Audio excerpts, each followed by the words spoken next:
नमो सद्गुरुवे नमः। ओम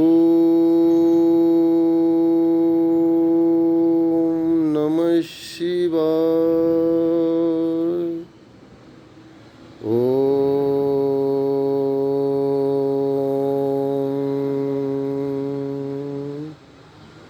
नमो भगवते वासुदेवाय नमः।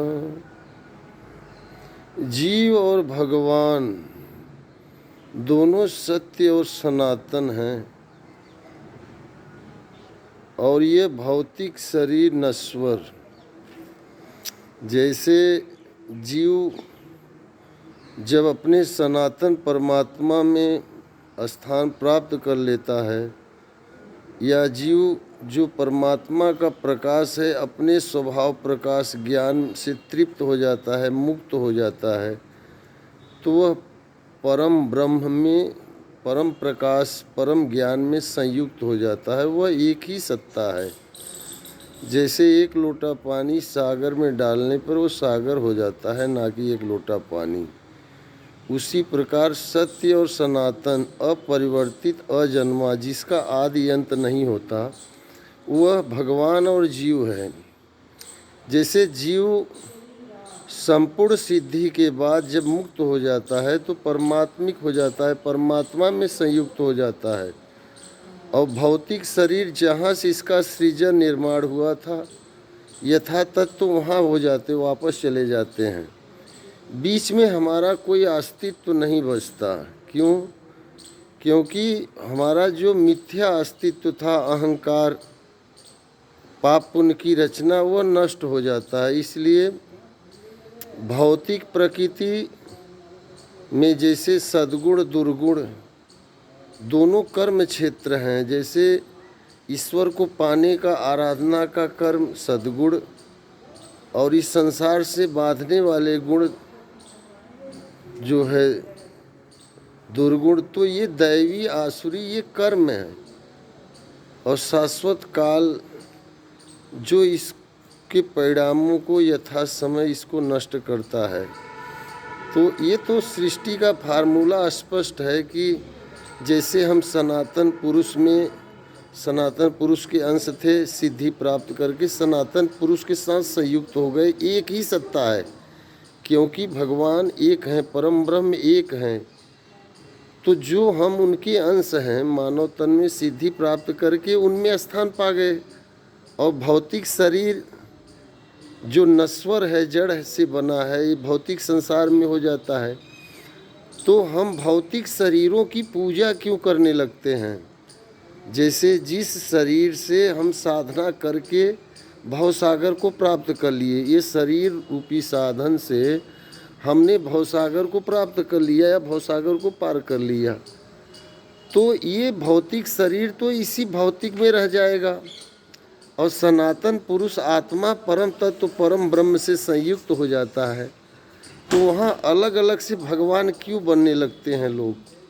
ये हमारा प्रश्न है उन धर्मात्माओं से, उन धर्मगुरुओं से, उन योगियों से, कि जैसे जड़ चेतन से हम बने हैं, पुरुष प्रकृति, पुरुष जीव आत्मा, परम ब्रह्म का प्रकाश, और प्रकृति उसकी माया। जब हम अपने जन्मों जन्मांतर के संस्कार को, दूषित संस्कार को, बंधनकारी कर्मों को नष्ट करके शुद्ध होके परम तत्व परमात्मा में प्रवेश पा गए, और हमारी जो भौतिक माया शरीर वो नश्वर संसार में, तो भगवान कृष्ण ने ही तो कहा कि जो शरीर के लिए जीते हैं, शरीर के लिए यजन करते हैं, वो पापा आयु मूढ़ बुद्धि व्यर्थ ही जीते हैं। तो शरीर रूपी साधन से अगर कोई योगी साक्षात्कार को प्राप्त हो जाता है, तो उसकी आत्मा जो पूजनी थी, जो ब्रह्म हो गई, वो तो संयुक्त हो गई। फिर इस नश्वर शरीर की पूजा क्यों होती है? जैसे ईश्वर एक है, उसको पाने का विधान नियम एक है। जैसे ईश्वर सत्य सनातन, और उससे उसकी प्राप्ति कराने की जो विधि है वह है सनातन धर्म। तो सनातन की परिभाषा क्या है? जिसका आदि अंत नहीं होता, जो अपरिवर्तित है। तो सनातन जीव जन्मों जन्मांतर अपने कर्म और सृजन कर्म से भटकता है, नाना योनियों में भटकता है, लेकिन मनुष्य योनि प्राप्त करके वह तप करके वैराग और ज्ञान अभ्यास के द्वारा स्वयं को जानता है और परमात्मा में अपने स्वभाव को विलीन कर देता है। तो ये नश्वर भौतिक शरीर की पूजा क्यों होती है, जिससे हम असंख्य भगवान हो जाते हैं? आज हमारे देश में मूढ़ लोग उसी नाम पे लड़ते हैं। जैसे धर्म गुरु, संसार में कोई भी धर्म गुरु या धर्मात्मा होगा जो भगवान का ही ज्ञान प्राप्त करके होगा, तो अलग से वो क्यों भगवान बनने लगता है? कहने का तात्पर्य, जो परमात्मिक, जो आत्मा भटकी थी वह ईश्वर से संयुक्त हो गई, तो वह ईश्वर की सत्ता तो एक है, जो सत्य है, सनातन है, अपरिवर्तित है, जिसे बदला नहीं जा सकता, मिटाया नहीं जा सकता। तो उस सनातन पुरुष से अगर हम संयुक्त हो गए और ये भौतिक शरीर जड़ है, नश्वर है, तो हम नश्वर की पूजा क्यों करते हैं? ये भेद क्यों? इसलिए हमारा प्रश्न है, संशय है। जैसे भगवान कृष्ण ने कहा, अर्जुन इन कौरवों को मारो, इन कुरुओं को मारो, इन शरीरधारियों को मारो। तो अर्जुन कौन था? अर्जुन भी शरीरधारी था। तो भगवान किसी शरीरधारी की रक्षा में या किसी शरीर की रक्षा में खड़े थे? भगवान तो क्षेत्र पुरुष की लड़ाई के सहभागी हैं, आत्मा का क्षेत्र हैं।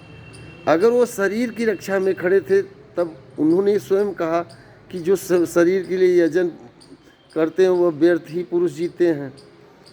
इसलिए आप ये बताइए, जैसे अर्जुन अनन्य भक्ति, माने ये भौतिक प्रकृति का ही गुण है, उत्तम गुण है, जो ईश्वर से बांधता है, ईश्वर की तरफ ले जाता है। ये तो जैसे आप ये जानिए कि सत्य सनातन धर्म, आप अनुभव करिए कि जैसे अर्जुन अनुराग का प्रतीक है, और जब हम अपने इष्ट में, अपने आराध्य में अनन्य भाव से लगते हैं, तब हमें उसकी अनुभूति होती है। और भगवान कृष्ण ने ही कहा, जैसे अर्जुन को उपदेश मनुष्यों को काटने के लिए उपदेश दिया था भगवान, कि अंतकरण के जो भ्रम है, मोह है, दुर्बुद्धि है, विजाति कर्म है, जो आसक्ति है, उन्हें नष्ट करने का उपदेश भगवान योगेश्वर श्री कृष्ण दिए थे, कि इन मानव को काटने के लिए, इन प्राणी शरीरधारियों को मारने के लिए भगवान कृष्ण का उपदेश था। इसलिए मित्रों, स्वयं जागो, अपने हृदय में जाओ, ध्यान को इतना सूक्ष्म करो कि आपके अलावा और कोई ध्यान में हो ही नहीं। आप क्या हैं? शरीर नहीं है, आप विचार नहीं है, भावना नहीं, शब्द नहीं है। आप स्वतः जो है वो शब्द के भी परे हैं। आप परमानंद हैं, परम आनंद की अनुभूति, परमानंद अंश हैं। इसलिए स्वभाव, जब आपका स्वभाव निर्दोष और समत्व को प्राप्त कर लेता है, तो आप ही सांसारिक बंधनों की चिंता से मुक्त, सारे दुखों से मुक्त, परमा आनंद की अनुभूति, यह योग सिद्धि है। जैसे सत्य सनातन, हम ये पूरा अखिल ब्रह्मांड जो परमात्मा की सर्वज्ञ माया है, सभी ब्रह्मांड को संयुक्त रूप ही तो पूर्ण ब्रह्म है। और जब हम उसी के अंश हैं, उसी में चले गए, तो दूसरा कौन अलग से रह गया? इसलिए मनुष्यों की पूजा करना बंद करो। पूजनी केवल आत्मा परमात्मा का शरीर है। भौतिक शरीर तो एक साधन है, यथा समय नष्ट हो जाएगा। ओम श्री सद्गुरुवे नमः, ओम श्री सद्गुरुवे नमः, ओम श्री सद्गुरुवे नमः।